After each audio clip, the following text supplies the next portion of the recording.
muita paz a todos, um feliz ano novo para todos, que neste ano nós possamos alcançar os objetivos que planejamos espiritualmente, que nós consigamos melhorar moralmente. Isso é o que interessa. O resto não tem pressa. Esse tema de hoje é a continuação do estudo do Evangelho segundo o Espiritismo, capítulo 11. Está lá esse item, o maior mandamento. Também pode ser encontrado aqui, olha, na Bíblia. Jesus disse, está no Evangelho segundo Mateus, capítulo 7, também no capítulo 18 de Mateus, capítulo 22, e também no Evangelho segundo Lucas, capítulo 6. Quem preferir pode ver lá, né? E aqui, justamente, no Evangelho segundo o Espiritismo, amar ao próximo como a si mesmo, o maior mandamento. Esse é o tema de hoje. Então, estava reunido ali uns fariseus, porque aonde Jesus ia, os fariseus se reuniam em volta para fazer perguntas, armadilhas, para que Jesus se comprometesse no que falasse, e os romanos, ou mesmo os fariseus, colocassem Jesus na prisão ou mesmo na cruz, né? Então, aqui nós vamos observar os fariseus, ao ouvirem que Jesus havia feito os saduceus se calarem, eles se reuniram. Esses fariseus tinham esse objetivo, de incriminar Jesus, né? E um desses fariseus, que era doutor da lei, perguntou para Jesus para tentá-lo: Mestre, qual é o maior mandamento da lei? Veja que esse doutor da lei ainda tem a cara de pau de falar mestre, como se ele fosse ali fazer uma pergunta coerente, como se ele não tivesse com segundas e maléficas intenções. Então ele diz: mestre, qual é o maior mandamento da lei? Claro que ele sabia. Todo judeu, assim como os fariseus, todos eles, os samaritanos e etc., eles sabiam qual era o maior mandamento. Eles recitavam isso de manhã, na hora do almoço e à noite. Todo dia. Jesus lhe respondeu: amarás ao Senhor teu Deus de todo o teu coração, de toda a tua alma e de todo o teu espírito. Então Jesus responde calmamente qual é realmente o mandamento, né? Este é o maior mandamento, este é o maior e o primeiro mandamento. Eles sabiam, os fariseus todos, o povo hebreu todo sabia esse mandamento. Lá é onde já tinha um Deus único, eles já aceitavam o monoteísmo. Os outros povos tinham vários deuses, acreditavam no Deus da chuva, Deus do mar, Deus da floresta e por aí vai. Então Jesus responde para ele. Claro que Jesus também sabia que esse era o maior mandamento. E então Jesus continua. E eis o segundo mandamento importante, que é semelhante a esse anterior, que é semelhante àquele: amarás teu próximo como a ti mesmo.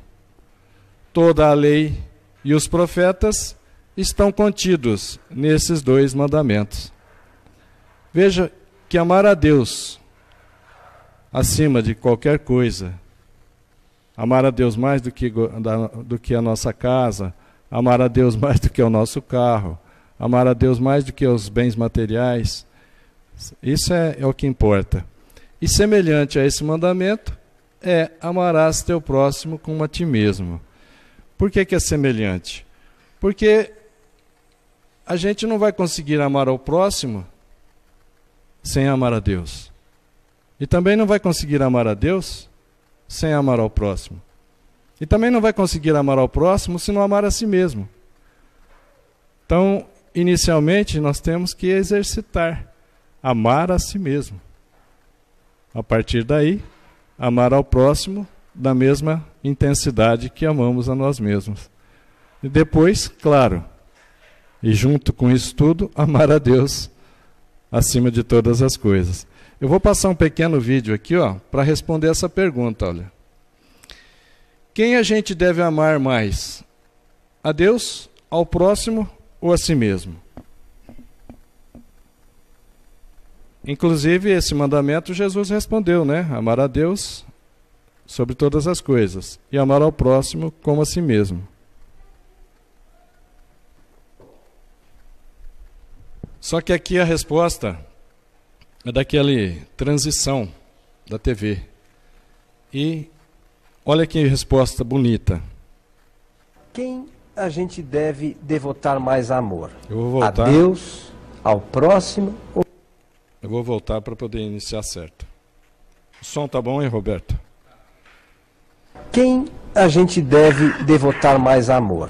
A Deus, ao próximo ou a nós mesmos? Eu lembro-me de uma fala de Tagore, quando diz poeticamente: procurei te desarvorado e triste pelas terras distantes, em loucas aventuras com os outros sem conseguir encontrar-te.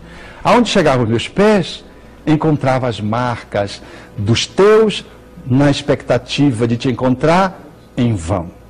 Defrontei-me um dia com 2 estrelas que se apagavam nos olhos de uma criança abandonada e amei a tua voz no rio cantante.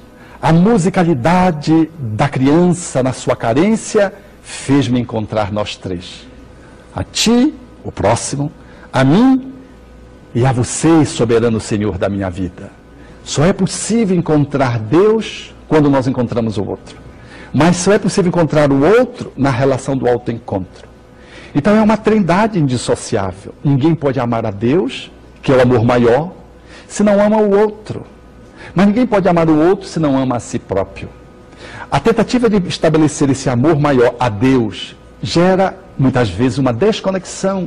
E eu posso me isolar do mundo para me dedicar a Deus. Quando meu irmão morre ali do lado, sofrendo da penúria, da carência, eu me imobilizo no não trabalho, adorando o divino. Então, isso é, talvez, uma deformidade desse amor ao divino. Outras pessoas, na tentativa de amar os outros, nessa ânsia de querer colocar esse amor em ação, esquecem-se do divino e de si próprio, e esse amor é pesado, é duro, é cobrador. Então, não é um amor, é mais uma cobrança, é mais um processo compulsivo, é mais culpa do que amor. E há outros que querem se amar e se refugiam no egoísmo, achando que amando-se é o amor mais grande, é o amor maior. Então, só é possível amar a Deus se eu amo o outro. Só é possível amar o outro se eu me encontrar comigo mesmo. Então, é uma relação como se fosse um banco de 3 pés. Eu não posso tirar um pé porque cai. Então, eu só posso amar a Deus grandiosamente, que é o mandamento maior, se eu amar o próximo, como propôs Jesus na sua fala. Amar o próximo como a si mesmo é o mandamento semelhante ao maior, o principal, que é amar a Deus. Então eu só chego em Deus se eu chegar no outro, mas eu só chego no outro se eu chegar em mim. Eu não posso chegar em mim sozinho, não posso chegar em você sem mim e não posso chegar a Deus sem nós dois. Então o encontro que Tagore propõe é o encontro do ser que procurava Deus e encontrou na criança a amorosidade de que ele despertou de si próprio. E aí encontrou os 3. Interessante, né? Na verdade, é os 3 que se encontram ao mesmo tempo. Então, o maior mandamento, participam do mandamento maior um sentimento, que é o amor.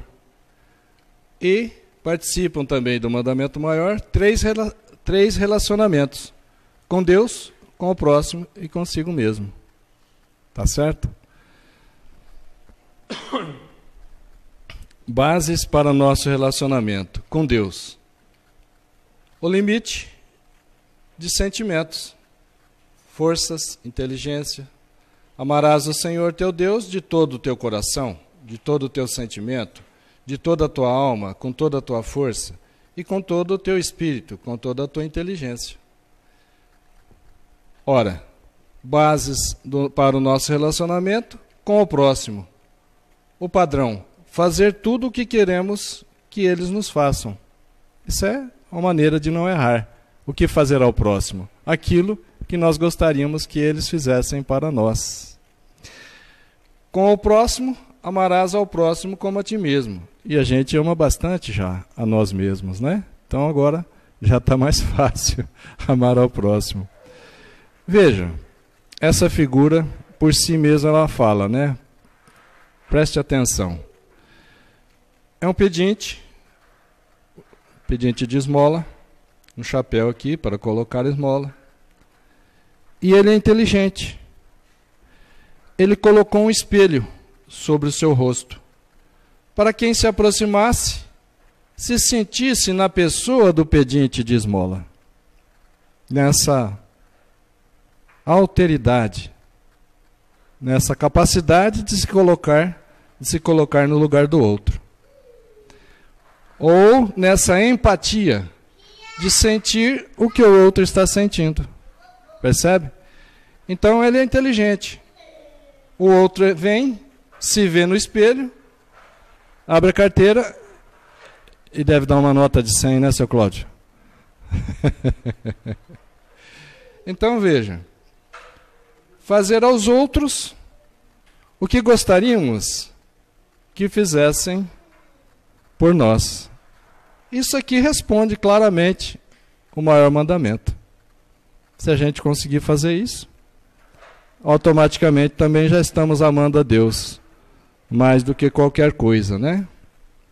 Isso também nos faz lembrar a misericórdia. Na teoria, para explicar a misericórdia, a maneira mais simples é como disse aquele escritor mineiro, João Guimarães Rosa.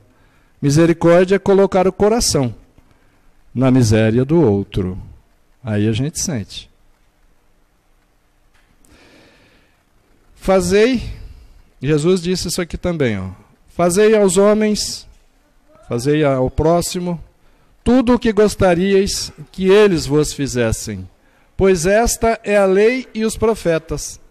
Está lá em Mateus, conforme eu coloquei aqui no começo. Olha, tratai todos os homens, todas as pessoas, da mesma maneira que gostaríeis que eles vos tratassem. Está lá em Lucas, capítulo 6, 31. Veja que Jesus não deixou dificuldades. Falou claramente.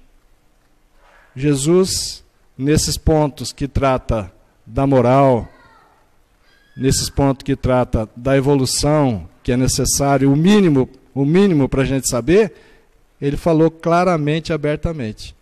Agora, onde as pessoas ainda não conseguiam compreender, ele usa parábola. Parábola é contar uma história conhecida para explicar algo ainda não conhecido. Então Jesus usou muitas parábolas para explicar como é o reino de Deus. Como é no céu, o reino do céu ou o reino de Deus. Então aqui, por exemplo, ele pega nessa parábola, que é a parábola dos credores e dos devedores. Havia um rei, e esse rei chamou os seus servidores para prestar conta. Cada um ver quanto devia, ou se tinha débito ou crédito. E tendo chegado um que lhe devia 10.000 talentos. Cada talento é 100 moedas. Ele devia 10.000 talentos. E como esse servo não tinha como pagar, era muito, ele não tinha como pagar, ele ajoelhou-se e pediu ao rei que perdoasse essa dívida. Não perdoasse. Inicialmente ele diz, tenha paciência. tenha paciência, que eu lhe pagarei tudo. Ou seja, ele não negou o que devia, ele aceitou o que devia, mas não tinha para pagar naquele instante. Então Jesus está usando isso para explicar como é o reino de Deus. E ele não tinha como pagar, o rei então falou assim: venda tudo o que ele tem, inclusive venda a mulher, a esposa, e venda os filhos, para pagar toda a dívida. E esse que implora aqui, pede para o rei ter paciência. Então, o rei fica tocado de compaixão. O rei tem misericórdia. Nesse instante, o rei tem piedade, o rei tem dó. E diz para ele: vá, a tua dívida fica perdoada. Olha só, perdoou uma dívida enorme, de 10.000 talentos. Cada talento é 100 moedas. E esse servidor, logo que saiu dali, que foi perdoado os 10.000 talentos, ele encontra um companheiro dele, um outro servidor, que lhe devia só 100 moedas. Devia 100 moedas. Agarrou-o no pescoço e apertou o pescoço dele, asfixiando-o, e diz para ele: pagas o que me deves. Este, não tendo com que pagar, disse: tenha paciência, que eu lhe pagarei tudo. Mas este, que havia sido perdoado de 10.000 moedas, 10.000 talentos, não perdoou. E mandou que o colocassem na cadeia até que esse de amarelo pagasse. Os outros servos, vendo isso, ficaram escandalizados, porque se este aqui foi perdoado 10.000 talentos, por que ele não perdoaria só 100 moedas do outro? E foram e contaram para o rei. E o rei mandou chamar este aqui de volta. E disse: servo mau, eu lhe perdoei uma dívida enorme, de 10.000 talentos, porque me pedistes isto. Por que não perdoastes 100 moedas daquele outro que lhe devia? Manda que prenda-o e a leva mesmo preso, para que ele pague tudo o que deve, para que ele pague tudo até o último centil, até o último centavo. O que significa isso? Jesus está explicando como é o reino de Deus. Como é o reino de Deus.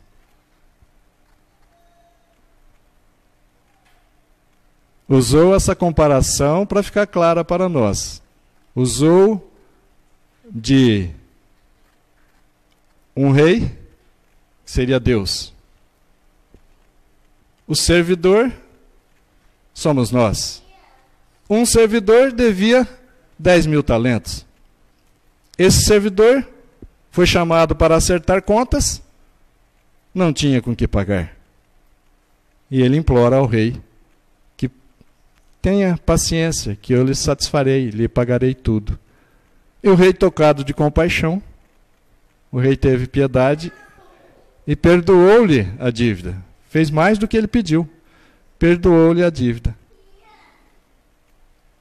Comparando aqui, é nós quando pedimos perdão a Deus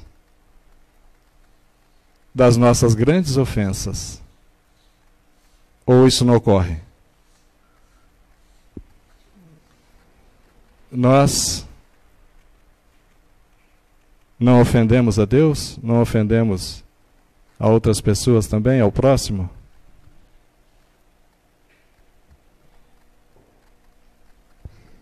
Nesse instante, é nós pedindo perdão a Deus das grandes faltas que nós cometemos. E Deus perdoa. Na verdade, Deus não se ofende conosco. Nós, por mais que fazemos errado, não conseguimos ofender a Deus. Deus nos perdoa sempre. Deus deixa sempre uma porta aberta, nunca fecha a porta para o arrependimento. Deus sempre mantém a porta aberta para aquele que se arrepende. E Deus não se ofende. Ora, nós também, que somos apenas criaturas de Deus, filhos de Deus, por evolução nós também passamos a nível de não nos sentirmos ofendidos mais com as outras pessoas. Quando tentarem nos ofender, a gente simplesmente mantém a calma, mantém a paz e não se sente ofendido. Porque senão, a gente levanta de manhã, está feliz, está contente, e encontra alguém que joga o lixo que ele tem sobre nós. Porque é assim, cada um joga o que tem. Quem tem flores, lança flores sobre os outros e fica com as mãos perfumadas. Mas nem todos têm flores. Alguns jogam o lixo que eles possuem. Se nós catamos esse lixo logo cedo, ficamos ofendidos, sobrecarregados e fedorentos. Então, se isso ocorrer mais vezes durante o dia, vamos nos sentir ofendidos mais vezes durante o dia. Vamos nos sobrecarregar, vamos ficar fedorentos. Ora, então, quando nós pedimos perdão a Deus, na verdade Ele não está nunca ofendido conosco. Ainda bem, né? Nós não ofendemos a Deus porque Ele não se ofende conosco. Da mesma forma como nós também vamos conseguir não ficar ofendido quando as pessoas tentarem nos ofender. Não ficaremos ofendidos quando as pessoas tentarem jogar o lixo que elas carregam. Bom, isso é uma parte. Então, nós pedimos perdão a Deus da mesma forma que aquele servidor que devia muito, devia 10.000 talentos. Pediu perdão a Deus e Deus o perdoou. O que ele tinha que fazer quando ele saiu dali?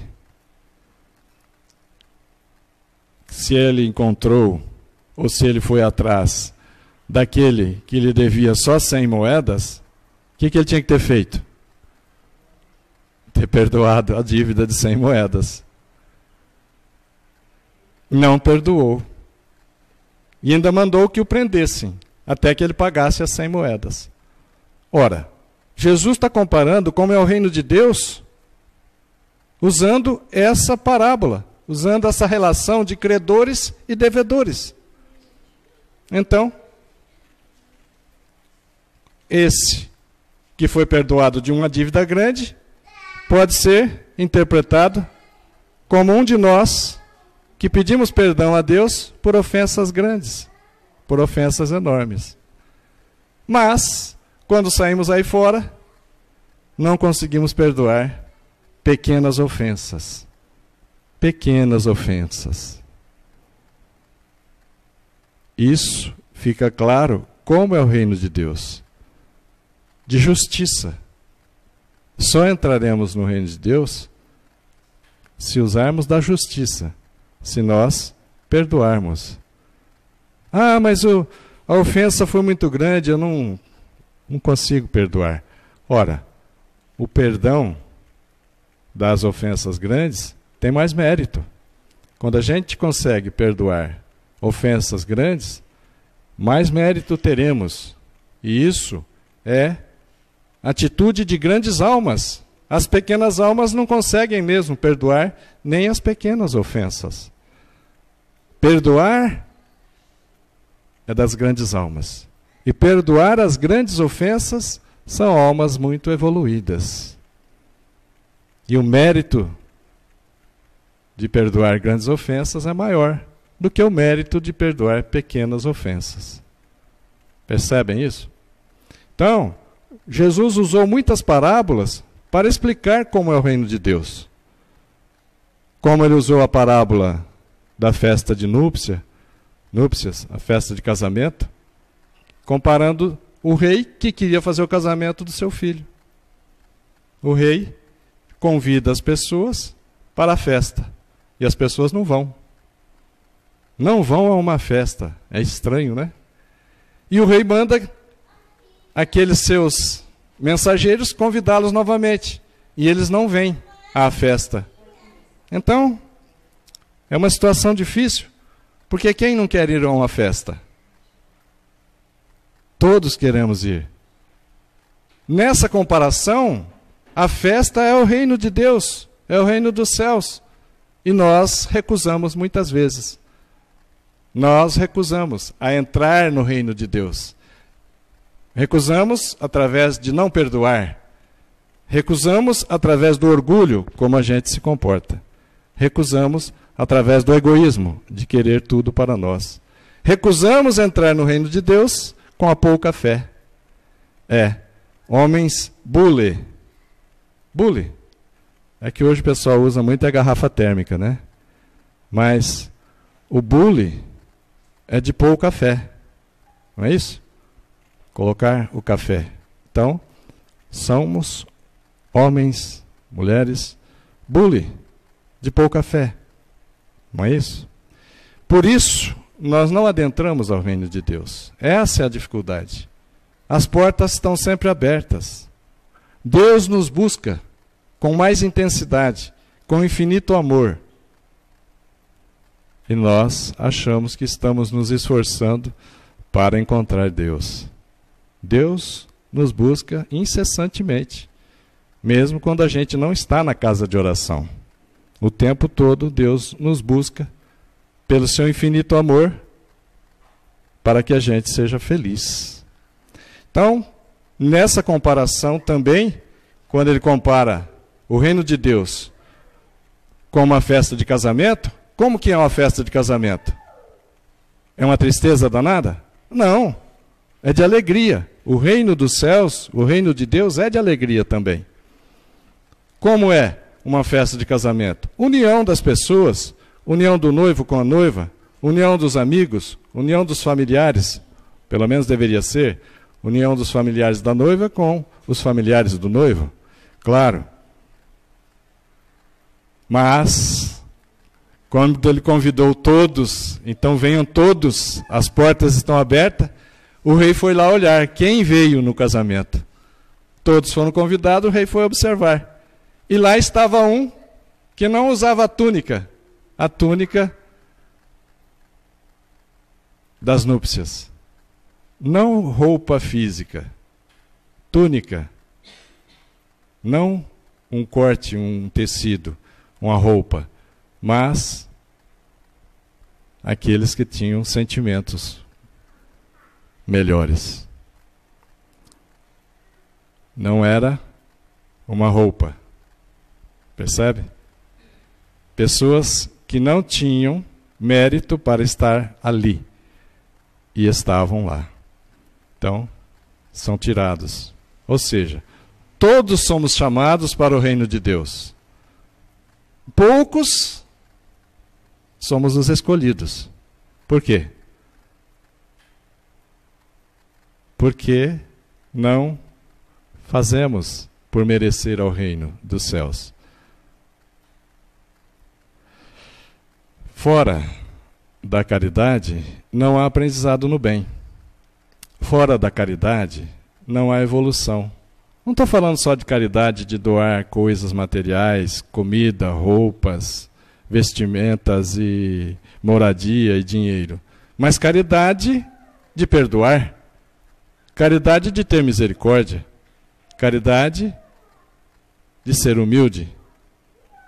Caridade das mais variadas formas morais. Aquelas caridades que não custam ao bolso. Percebe?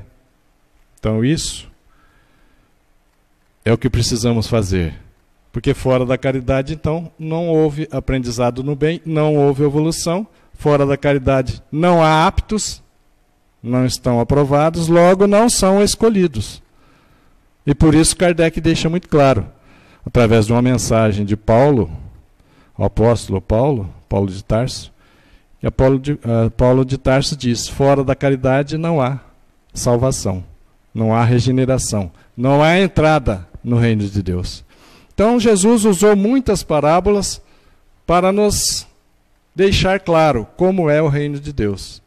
Essa do casamento mostra claramente que o reino de Deus é de alegria, de paz, de união, mas acima de tudo de justiça. Não se entra lá com sentimentos inferiores. É a túnica. A túnica não roupagem física, mas sentimentos nobres. Sentimento da caridade, da confiança em Deus, sentimento da humildade, do amor, amor a Deus sobre todas as coisas, amor ao próximo como a si mesmo. Percebem? Então essa parábola dos credores e dos devedores deixa muito claro que nós somos devedores uns dos outros. Nós temos vidas anteriores, nós vivemos outras reencarnações, nós nos ofendemos, nos enganamos, nos exploramos em outras vidas. E a gente se reencontra para sanar, para resolver essas pendências, para que a gente possa evoluir. Isso é muito natural. E isso explica, e esse é o objetivo da reencarnação. Então isso é muito útil para nós. A reencarnação é uma bênção em nossas vidas.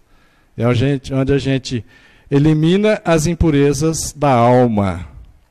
As doenças da alma, que são doenças morais, fluem pelo corpo físico. E nós nos curamos espiritualmente. Percebem? Então aqui fica muito claro, ninguém entra no reino de Deus se não perdoar. No umbral, que é uma região que por afinidade, por ressonância, por sentimentos, as pessoas se aglomeram. O umbral, que é escuro, úmido, lugar horroroso, no umbral está cheio de espíritos que querem entrar no reino de Deus, que querem ser felizes. Mas por que eles não saem? Porque primeiro um quer vingar-se do outro, sem perdoar. O outro quer vingar-se do um. Enquanto não houver perdão, não saem. É necessário perdoar para depois libertar-se e sair de lá. Percebe? Até na prece que Jesus nos ensina, a prece que é singela, que é sintética, uma prece tão bonita, nós aprendemos a dizer: Pai, perdoa-nos, da mesma forma, da mesma maneira, como eu estiver perdoado àqueles que me ofenderam. Não é isso? Ou não? É isso. Então, realmente, essa parábola vem mostrar que Deus nos perdoa todos os momentos. E Deus nos perdoa de grandes dívidas. Mas nós não somos capazes de perdoar pequenas ofensas, pequenas dívidas. E isso sim nos impossibilita de ser feliz. Juntamente com o orgulho e o egoísmo, que são as duas chagas da humanidade. Ah, mas a ofensa é muito grande, eu não consigo perdoar. Vamos devagar. Vamos devagar. Exercita, no início, orar por aquele. Orar por esses que nos perseguem, que nos caluniam. Mais à frente, fazer o bem a esses inimigos. E mais à frente, quando a gente tiver evoluído e mais feliz, amar aos inimigos.